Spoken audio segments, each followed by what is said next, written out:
लोकांनी सरकारला ठणकावून सांगितलं की या देशामध्ये एकच सत्ता चालते, लोकसत्ता. एकच शक्ती चालते, लोकशक्ती. आणि एकच शाही चालते, लोकशाही. Congratulation everybody. सरकारने विद्यार्थ्यांच्या मोस्ट ऑफ द मागण्या आता मान्य केलेल्या आहेत. आणि सगळ्यात महत्वाची ज्यामध्ये होती धर्मेंद्र प्रधान यांचा राजीनामा, तोही त्यांनी आता दिलेला आहे.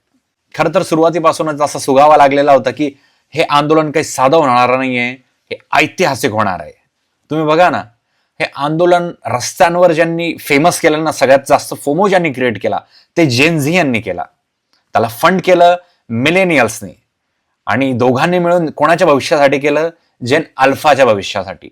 आणि भारताच्या इतिहासातला फारच रेअर मुवमेंट आहे ज्यामध्ये लाखो लोक हे शिक्षणाच्या मुद्द्यासाठी रस्त्यावर उतरले होते, कोणत्याही धार्मिक किंवा जातीय मुद्द्यासाठी नव्हे.